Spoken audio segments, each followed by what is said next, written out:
নমস্কার বন্ধুরা, অভিনব চৈতিস ব্লগে তোমাদের সবাইকে আবার একবার স্বাগত জানিয়ে আজকে নতুন আর একটা ব্লগ শুরু করছি।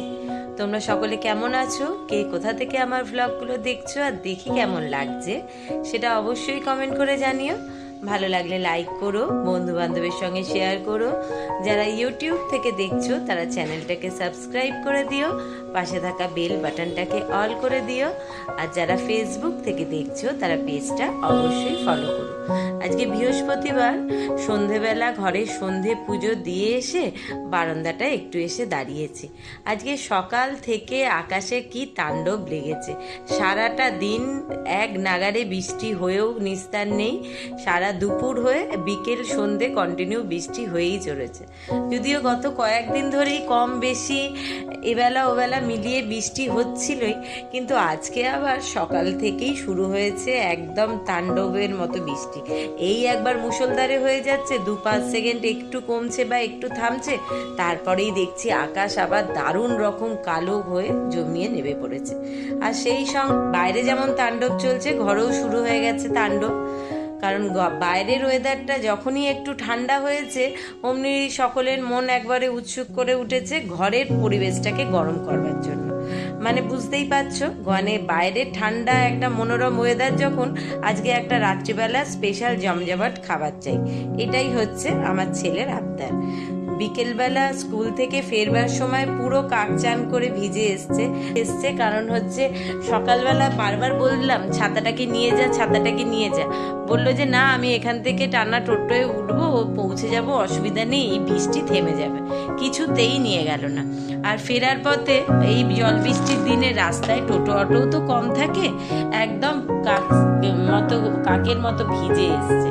তো জামা কাপড় বদলে ওগুলোকে আবার একটু হাওয়ায় ধুয়ে শুকুর দিয়ে দিয়েছি আগামীকাল পরে যাওয়ার জন্য। যদিও অন্য ড্রেস আছে, তাহলেও দুখানা শুকিয়ে না রাখলে অসুবিধা হয়, কখন বৃষ্টিতে ভিজে যায় বা কি হয়।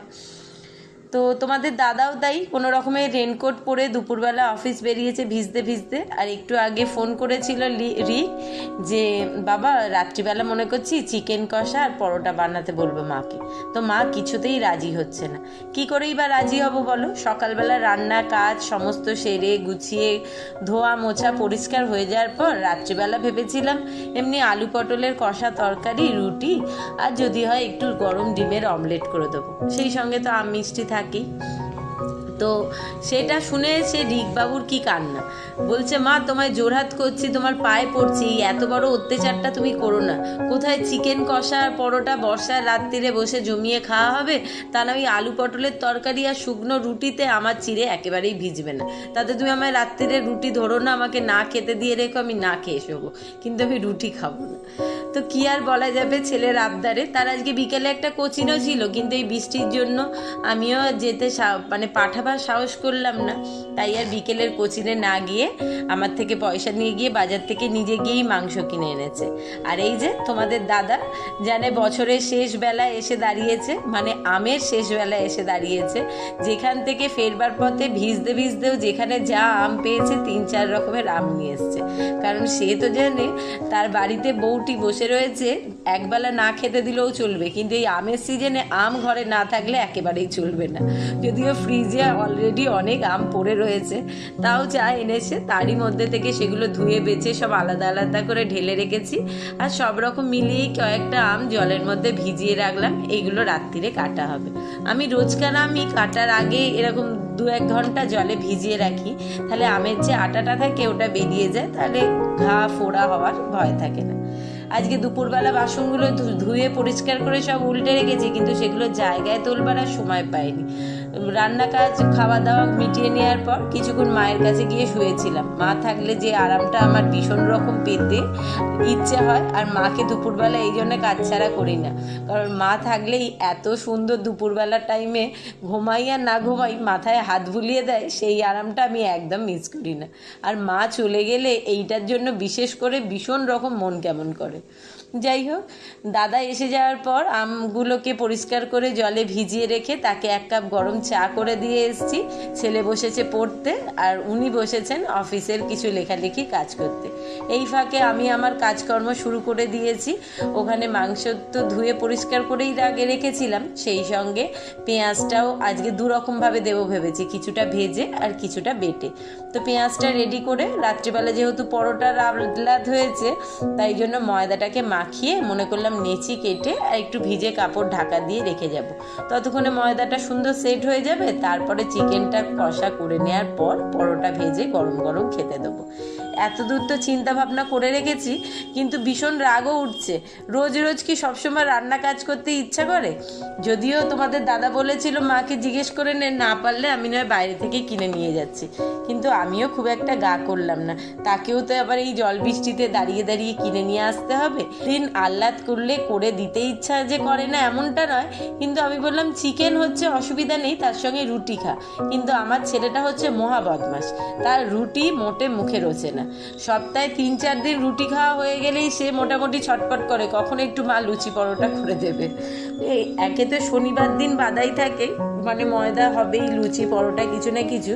তারপর রবিবার দিনও কিছু না কিছু বায়নার লেগেই রয়েছে বাইরে থেকে কিনে খাবার খাওয়া। তা কি আর করা যাবে, ছেলের সঙ্গে কতটাই বা জোর খাটিয়ে পারা যায়। তো তার আহ্লাদে করতে বসেছি ঠিকই, ওদিকে মনটাও ভীষণ রকম টানছে। এত সুন্দর আজকের ওয়েদার আর টানা এক নাগারে বৃষ্টি চলছে, মনে হচ্ছে ভোদাইবাবুর পাশে বসে বসে একটু বৃষ্টির আবহাওয়ার আমেজ নিই। বাইরেটাতে বেশ দাঁড়িয়ে থাকতে ভালোও লাগছিল, এত সুন্দর হাওয়া বইছিল, যেন মনে হচ্ছিল কেউ একটা বালিশ দিলে ব্যালকানিতেই শুয়ে পড়বো। যাই হোক, আগে থেকেই পেঁয়াজ আদা রসুন কাঁচা লঙ্কা দিয়ে বেটে বেশ কিছুটা ফ্রিজে ঢোকানো ছিল, তাই আর আদা রসুন করবার ঝামেলা ছিল না। পেঁয়াজটা করে একটু গোটা গরম মশলা ফোড়ন দিয়ে একটু চিনি আগেতে গরম তেলে দিয়ে দিয়েছিলাম, দিয়ে পেঁয়াজটা ভাজতে বসিয়েছি। ওই জন্য দারুণ সুন্দর একটা রঙও এসে গেছে পেঁয়াজে, আর একটা মিষ্টি সেন্টও বেরোচ্ছে। চিকেনটা তো ধুয়ে রেডি করেই রেখেছি, আর ওখানে টক দইটাও ফেটিয়ে রেখেছি। ঝটপট করে চিকেন কষাটা বসিয়ে দেবো। চিকেনটা ভালো করে কষিয়ে নিয়ে আমি করি কি, কষা যেহেতু হয় তখন আর একেবারেই জল দিই না, একটু ঢাকা চাপা দিয়ে কম আঁচে আস্তে আস্তে করলে মানে পেঁয়াজের জল, টক দইতেও একটু জল থাকেই, চিকেনের জল সব মিলিয়ে নিয়ে আলাদা করে আর জল দেওয়ার দরকার পড়ে না। মাংসটা নিজের জলেই সেদ্ধ হয়ে যায় আর দারুণ সুন্দর কষা কষা হয়, সেই সঙ্গে টেস্টি তো হয়। যাই হোক, কমিয়ে ঢাকা চাপা দিয়ে কষাতে কষাতে দেখো চিকেনটা থেকে কত সুন্দর তেল ছাড়তে শুরু করে দিয়েছে। মোটামুটি চিকেন কষা হয়ে এসছে, আরও মিনিট 7-8 এরকম ঢাকা দিয়ে কষিয়ে রান্না করব। তারপর একটুখানি গরম মশলা ছড়িয়ে ঢাকা চাপা দিয়ে নামিয়ে রেখে দেবো। মনে হচ্ছে আর একটু সামান্য জল দিতে হবে, কারণ আর একটু কষাবো তো, তাহলে না হলে খুব ড্রাই হয়ে যাবে।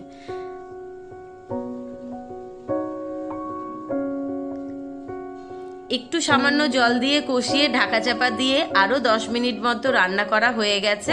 এবার শুধু একটু গরম মশলা ছড়িয়ে ঢাকা চাপা দিয়ে নামিয়ে রেখে দেবো। রিক আবার বলছিল মা একটু ঘি দিয়ে দাও ওপর থেকে সামান্য, দারুণ সুন্দর একটা সেন্ট আসবে। তো আমি বলেছি একেবারেই ঘি দেবো না, বরং একটুখানি পরোটা হয়ে গেলে ওই গরম চাটুতেই একটুখানি মেথি পাতা একটুখানি গরম করে একটু ওপর থেকে গুঁড়িয়ে দিলে সেটা বরং বেশি টেস্টিও হয় আর দারুণ সুন্দর একটা সেন্টও আসে। চিকেন কষাতে আমার এই মেথির ফ্লেভারটা, মানে কাসৌরি মেথি দিলে দারুণ বেশি ভালো লাগে। শুধু চিকেন কষা না, কষা আলুর দম হলেও ভালো লাগে। মোটামুটি কষা যে কোনো জিনিস হোক, বা চানা পনির হোক, চানা মশলা হোক, এগুলোতে বেশ একটু কাসৌরি মেথি দিলে টেস্ট আর সেন্ট দুটোই কিন্তু দারুণ আসে। যাই হোক, ওখানে চিকেনটা কষা হয়ে গেছে, ঢাকা চাপা দিয়ে নামিয়ে রেখেছি, গ্যাস পরিষ্কার হয়ে গেছে। এইবার হচ্ছে ঝটপট করে পরোটাগুলো বেলে নিয়ে ভাজার পালা। যদিও মা বলছিল যে তুই পরোটাগুলো ভাজ, আমি নয় বেলে দিচ্ছি। আমি আর মাকে বেলতে দিলাম না, কারণ মায়ের আজকে সন্ধ্যে থেকে হচ্ছে ভীষণ পা ব্যথা।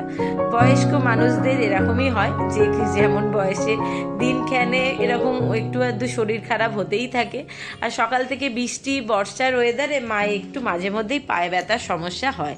তো মাকে ওই জন্য আর বেলতে বসতে দিলাম না, বললাম ঠিক আছে রিক পড়ছে, তুমি বরং পাশে গিয়ে একটু শুয়ে বসে থাকো, আমি সেই সুযোগে একা একাই করে নেবো। পরোটাটা বেলতে একটু সময় লাগে, পরোটা বা লুচি কেউ একজন বেলে দিলে সত্যিই ভীষণ সুবিধা হয়। যাই হোক কী করা যাবে, মা না থাকলেও তো একাই করতে হতো। তো মনে করলাম একেবারেই চাটু বসিয়ে এসেছি, ঝটপট করে সব কটা পরোটা একেবারে বেলে নিয়েছি, এবার শুধু ভেজে নেওয়ার পালা। পরোটা ভেজে নিয়েই গরম গরম খাবার সবাইকে দেব, কারণ দাদা অনেকক্ষণ ধরে ওখানে ঘরে বসে বসে বলছে যে তোমরা সন্ধ্যে থেকে রান্না কাজ কেন সেরে রাখোনি, তাহলে একটুখানি সবাই মিলে বসে গল্প করা যেত। তো আমি বলেছি যে এখন একদমই গল্প করবার সময় নেই, ঝটপট করে সমস্ত রান্না কাজ সেরে খাওয়া দাওয়া সব কাজ কমপ্লিট করে এসে আধ ঘন্টা সবাই মিলে বক বক করবো, তারপর শুতে যাব। তো যাই হোক কথা বলতে বলতে পরোটাগুলো প্রায় অনেকটা হয়ে রয়েছে, এই লাস্টের কয়েকটা বাকি আছে, এই কটা ভেজে নিলেই হয়ে যাবে। আর ওদিকে মা এসে আমগুলো কেটে গুছিয়ে রেখেছে, রিকবাবু সবার ঘটিতে গ্লাসে জল রেডি করে নিয়েছে, শুধু আমি এই পরোটা কাটা ভাজবো, দিয়ে গরম গরম খাবার বাড়বো। এই যে পরোটাগুলো মোটামুটি অনেকটাই হয়ে গেছে, এই কটা শুধু ঝটপট সেঁকে নিই চলো।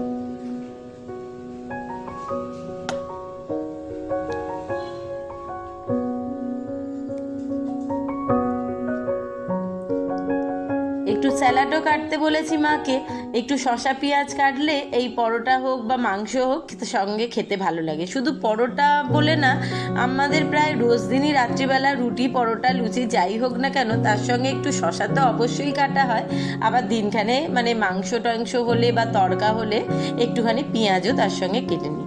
তো গরম পরোটা পাতে দেওয়ার সঙ্গে সঙ্গে শুধুই রিকবাবুর কিছুটা খাওয়া হয়ে গেছে, এবার সকলের খাবারের প্লেট গুছিয়ে একদম আম মিষ্টি স্যালাড সাজিয়ে সব গুছিয়ে চলে এসেছি, চলো ঝটপট খাবারগুলো বেড়ে খাওয়া দাওয়া শুরু করব।